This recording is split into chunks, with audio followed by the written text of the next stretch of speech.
Hey guys, David here and welcome to Digital Outlook. Guys, in today's video, the future is golden. So let's get to it.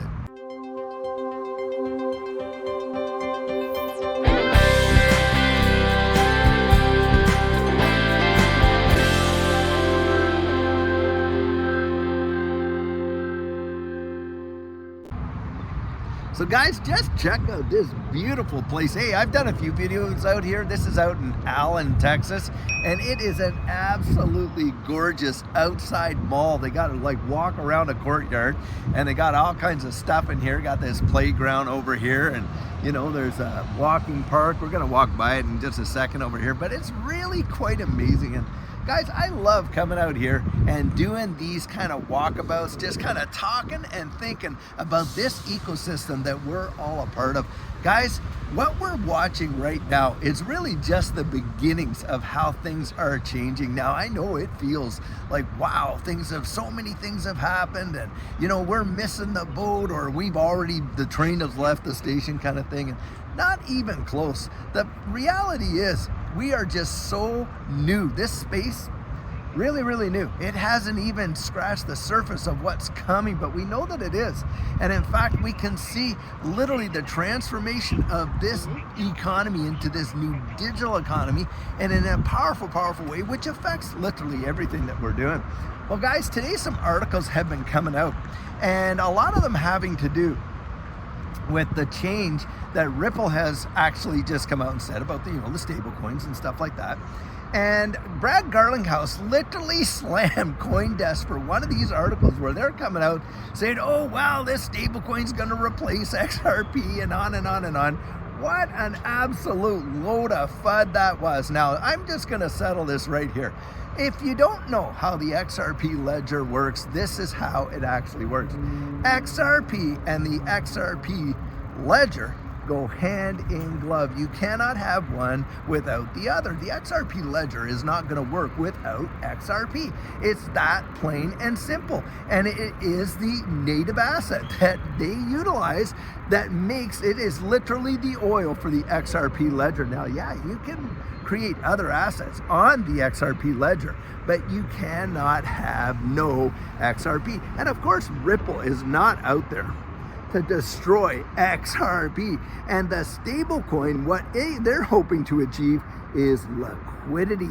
Guys, look at, if you want to take a look at USDT and its relationship to Bitcoin and the liquidity that has provided BTC, phenomenal. And forget that, how about USDC and how it has provided great liquidity, for Ethereum. And of course, USDC working off of Stellar as well. Truly quite amazing. This is where these monetary instruments are going. We are going into a digital monetary system, aren't we? And we can see that. And of course, when you hear all this FUD, it's like the moment some news comes out there, the first thing that they do is throw as much water on the fire as they possibly can. The whole thing is about confusion, right? Because they do realize that a lot of folks genuinely do not understand what is transpiring in the economy right now. I mean, they really don't.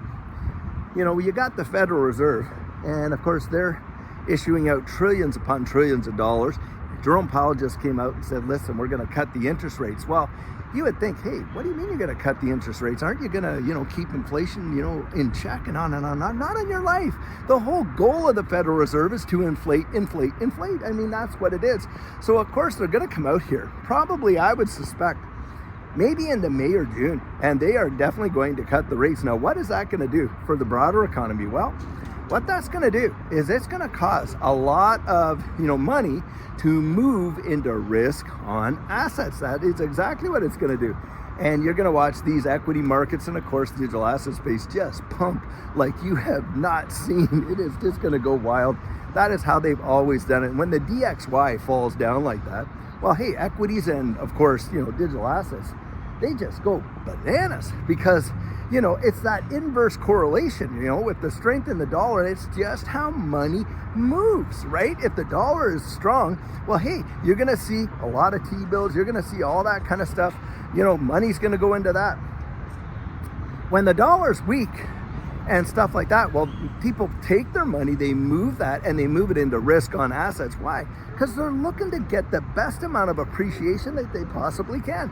That is just how it goes. Now, Monica Long came out recently, and she was talking about this whole new development and how it is going to really, really change the way in which value, the internet of value, is it's transferred, in this new digital system. And guys, you could be ready for it. I mean, this is the thing. It really absolutely blows my mind how many people are truly in the dark and are almost willfully oblivious, to how their monetary system and the world actually works. They don't have a clue, and they're oblivious to, the transition that we are in right now. And of course, if you're just listening to the regular financial media, and relying on those kind of sources for your information, well, guys, you're drinking the Kool-Aid. They're just going to keep you led astray as much as possible, or keep you in as much confusion and doubt as they possibly can. Because look, they realize the powers that be that control a lot of the media around the world, right? And they have a narrative, they have an agenda. And of course, how do they get that out there? Well, they get that out there in the public, right? Through these media organizations.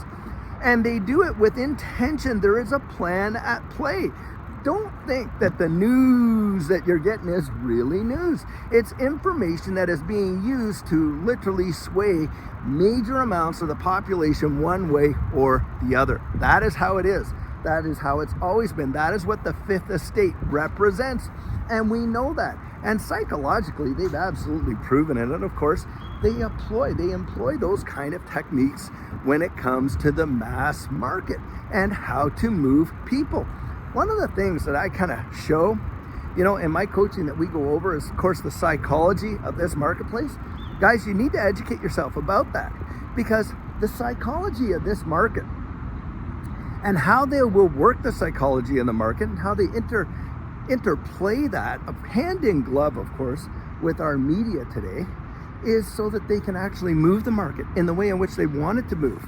Because they understand that if you can actually, cause people to believe something or acquiesce to an idea, a concept, or things like that, then you can dictate how that market moves. They have been doing that from time and memorial. That has been something that, they have been doing it for a long, long time. And of course, in this digital asset space, talk about manipulation. Wow. And that's why, I guess for me, I think, wouldn't you want to go out there and truly research these things for yourself? I mean, wouldn't you genuinely have a desire to do that? Would you rather sit there and allow someone to spoon feed you that information without any kind of due diligence on your own part to go out there and truly educate yourself as to what's coming? And that's why, I guess for me, I have a really difficult time understanding how it is that the average people are completely oblivious. But listen, I guess that provides opportunity for those of us that have, taken the time to go out and do that and clue ourselves into what's coming, right? Because the thing is, not everybody is going to make it. Not everybody is going to see this transition. Now, I personally do believe it's going to represent probably the greatest wealth transfer in the history of mankind. I absolutely believe that. Now, think about it in this capacity, and I brought this out before. The world functioned absolutely amazingly, tickety-boom, all the way through, 1985 to 1990 without having the World Wide Web or the internet, right? Well, where are we today? Do you realize if there was an internet blackout for 3 days, the world's financial systems would fall flat on their face? And we're talking literally trillions upon trillions, if not quadrillions of dollars lost in a blackout like that. Now, that is absolutely phenomenal that in such a short period of time, the level of dependence that we have gotten on a global economic level on a technology that is just absolutely, when you think of it, relatively new when you compare it to the grand scheme of markets and stuff like that. this digital asset space is going to swallow the internet whole. I genuinely believe that, and I do not think it is going to take anywhere near the amount of time for global adoption to come into play like it did with the internet. I think it's going to move exponentially faster and in such a capacity that it's going to blow people's minds, truly. You know, I mean, I often bring this up. This technology you and I are on right now, come on. 2007's when this stuff came out. First Apple iPhone, 2007, brought about a smartphone revolution, didn't it? And the thing is this, when you think about that, look at how it has changed the wide world. People do their banking on there. Hey, you can visit your doctor on your phone, get prescriptions, prescribed to you, have them delivered right to your doorstep, never having to leave your Chesterfield, right? And all that. That is truly something, especially for those of us that grew up in a generation where, hey, none of that existed. And so when you think about that, just imagine how much faster the world is going to transition into this new digital economy, and the adoption is going to take place. And beyond that, hey, the invention and the innovation is going to come as a result. I'm telling you guys, and that's where, for me, it is a no-brainer. It is a no-brainer. And when I take a look at these assets, these digital assets, and I consider, wow, what opportunity. Which one should I really be focusing on? Well, of course, guys, for me, hey, real world use case. Secondly, I want to be able to investigate that management team, right? And know who's on the team and what they're bringing to the table, all of that. Of course, partnerships matter to Judy and I, and then we looked at price action and, stuff like that. You got to have a method. Now, you don't have to employ that method, but you got to have some sort of method, and it takes some discipline to go out there and research that stuff, guys, and write that down and kind of build a rationale in your mind and develop, an understanding. You will, of course, at the beginning, look, you're going to make some mistakes. That's normal. That's what to be expected. But you will get to the place where you are so proficient at doing that you will be able to smell opportunity. You'll be able to see it before other people do. Why? Because you took the time to do the work, to put in the effort, to do the discipline, to hone those skills. It doesn't mean that they're not there. They're there. You got to hone them. Most people, they're not going to do that. Most people are going to do the herd mentality. That's exactly what they're going to do. And guess what, guys? Most people are getting left behind. They are going to be spectators of this change, not participants in it, in the sense of, being able to profit from it. Of course, they will be definitely participating, in the economy, for sure, of course, as participants in that way. But in terms of how to profit from the economy, they're not going to be out there. Majority of people are not going to be out there and seeing that level, because why? They're completely and totally and utterly oblivious to it. And when you do try to talk to them about it, they are so conditioned by this standard system that is out there that they have already acquiesced to whatever the norm is. And if you try to talk to them about it, they treat you like you're off your rocker, you're completely nuts. Oh yeah, sure, da-da-da-da-da-da-da, until one day they're gonna wake up and they're all gonna have a Bitcoin story. You know what I mean by that? How many of us got fudded out in the early days of Bitcoin, knew about it, had opportunity to take part in it, did not do it, and probably missed out on one of the world's greatest wealth transfers that there ever has been? Because of course Bitcoin, and let's give them credit, guys, it has been the most appreciating asset in the history of markets globally and historically. For just amazing. And of course that's what this digital asset space represents. That is a taste of what's coming, guys. You're talking about the global money supply, not trillions, quadrillions. I mean, you think about it in this capacity. The global real estate market is somewhere in the neighborhood of $360 trillion, global real estate. Now you just imagine real estate and title and all that to that real estate is now being, utilized by non-fungible tokens, something to that effect. Well, I'll tell you what, that change right there is going to revolutionize the way this world works. 360 trillion, you know what this space is? Maybe about 2 point some trillion. Do you know markets that are like all the stock markets are just over 90 some trillion dollars, all stock markets. But we know that they are going to tokenize securities. That is a fact, Jack. I mean, it is happening. And not just there, it is going to be the tokenization of everything. Brands, look at, I'm walking around this outdoor mall here. Well, I'll tell you what, a lot of these stores have, you know, their trademark brands, right?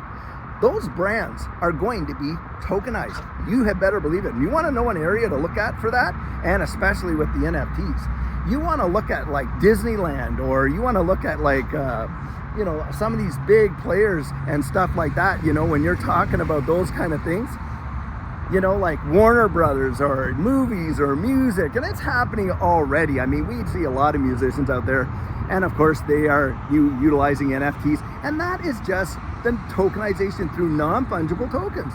And of course you got fungible tokens, restricted fungible tokens, and all the rest. Guys, that is just a little section of what this digital asset space and this new digital economy represents. Forget about all that. Think about healthcare. You know, think about education. Think about all those things. Think about your personal information, that being tokenized. Thinking about you being tokenized. Guys, it's going to be the tokenization of everything. And it's going to happen in a very, very short period of time. Way shorter than what most people conceive. Now, Judy and I'm telling you, we were there and we recognized it. We saw it. It revolutionized our lives. I'm not saying that to boast. I am saying that so that you could see that there was genuine opportunity if you're willing to look for it, if you're willing to go out and dig for it. Guys, the future is so golden, so golden. This is going to be like a California gold rush, a Yukon gold rush. I mean, it is something to behold. Yet most people are missing it. Why? Because they're listening to all the FUD. And even in this space, it is ridiculous to me that you got people really just hashing out, oh, XRP this, oh, Bitcoin that, and all that. Guys, we should be all on the same team, because we're all talking about a digital revolution, the fourth industrial revolution, and we're all a part of it. Why on earth are people wasting their time fighting this ecosystem, fighting that ecosystem? Let the strong survive. Hey, XRP, ever since day one, the way I look at it is this. Ever since it came out in this, you know, digital asset space, never once left the top 10 for market cap. I mean, never, not once, even with that SEC lawsuit on there. Now tell me, how many ecosystems could survive that? Guys, not too many. Don't miss it. Do not miss it. The future is golden. Go out there and stake your claim, and don't give up when you're 3 feet away from absolutely hitting the mother lode. That's what I'd have to say. So guys, get out there, truly research it, do your due diligence. I think it's going to be absolutely mind-bending what's coming, to be sure. Guys, I have said it before, but one thing that I can say is when this space literally takes off, you are gonna thank yourself that you took the time to get your plan in place. And what our coaching program offers, that is where you and I can meet personally, one-on-one for 1 hour over Zoom. And during that time, I share with you our personal journey in that last bull run and what enabled Judy and I to experience some amazing financial success. I share with you the mistakes we made so that you don't have to go through the same pitfalls we did. We take a look at your portfolio and make sure that it's balanced towards your goals, and we work together to develop your exit strategy. We can even get your assets off an exchange and onto a hardware wallet, along with delivering to you some amazing techniques that are really going to help you in this space. Now, the cost of that is $250, and if that's something that interests you, you write me right there at coaching@thedigitaloutlook.com, and we'll get you all booked in. So guys, I truly hope that you enjoyed today's video, and as always, it's not financial advice, it's just my 2 cents. Hit the like and subscribe, drop your comments down there in the comment section, and I'll catch you in the next one.